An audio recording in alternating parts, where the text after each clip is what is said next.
What is going on, guys, and welcome to a brand new video. Today we're going to be talking about Zeus, and I think this hero is incredibly underrated from the mid lane and should definitely get a lot more love and recognition than what it's definitely getting. I don't see this hero at all in pubs right now, and I really don't understand. I think this is one of the best scaling heroes from the mid lane. It is extremely greedy just because the way this hero works is always going to be greedy. But if you know how to play this hero can scale like an absolute monster. You still go for the mana boots, phylactery, Kaya build, or ether lens if you so choose for, but you end up scaling super hard because then you go for a manta style, the moonshard, and the shard. You still go for your Aghanim Scepter refresher and whatnot, but this hero becomes an incredibly insane right click hero. You eventually can sell your mana boots for treads, which is absolutely fantastic with the moonshard and manta. It's insane attack speed, and you're going to be dishing out a shit ton of damage in the late game, which this hero before wasn't really able to do that for a really long time. If you were in a game that went for over 40 minutes, Zeus's damage was really neglected because he just wasn't able to pump out the damage. That's why they gave him the first shard that dealt percentage damage. They got rid of that, and now they gave him this that gives him arc lightning on his right click at 50% less damage and 20% for illusions. So if you're thinking of using Zeus for illusions, it's still not as great, especially for the late game, and this shard is definitely not going to help you that much because it is 20% damage for illusions on that. Otherwise, it would be extremely overpowered and would have to get nerfed. Otherwise, this hero would be contested for every illusion matchup ever, so they definitely can't pull that off. But it can be toggled now, so you can definitely use it to your heart's content. It's absolutely fantastic. It's one of my favorite builds, and you can also run it with Bloodstone. As you're right clicking, you're going to be spell life stealing, which makes it super strong. And Bloodstone has been a very underrated item on Zeus, as you can spam your spells. You don't really have to depend on your right click. You can just spam your spells and it'll keep you alive, because if you're really low and you pop Bloodstone and then you pop Zeus ult and then you go for a refresher and then Zeus ult again, you're gonna be pretty much full HP. It's absolutely incredible, and it's one of the best tools to have on the late game if you're being targeted on the Zeus.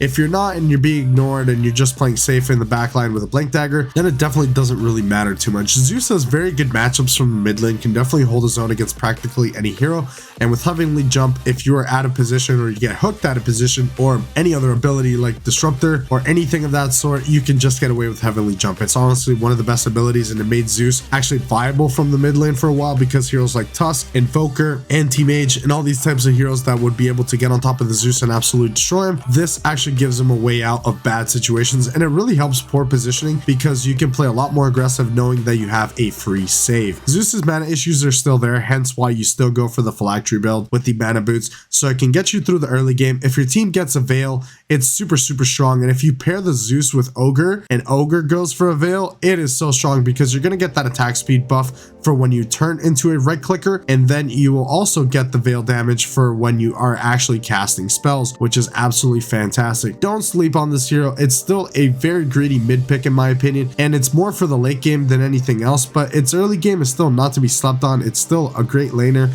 It still farms very well. It just needs heroes to help him out. It needs some mana buffers like Coddle, which helped this hero a ton, as he does have a shit ton of mana issues in the early game, a little bit of the mid game as well if you're being incredibly active. He likes heroes that like to buff him, and if you buff this Zeus in the late game, he's going to be an absolute monster, and he's going to be able to get rampages left, right, and center. I definitely have seen those, and I was quite surprised. I didn't know Zeus's shard could definitely have that much potential, and that is exactly why carry Zeus was viable for a little bit. I think it's still viable in the right conditions. I definitely don't think it's a hard carry per se, but I definitely think it's a very good late game insurance to have from the mid lane, when you can still play your typical Zeus and still get plays around the map and still make space and do the same things a normal Zeus would, just with having that extra item build that you can go for in the late game to be able to scale properly.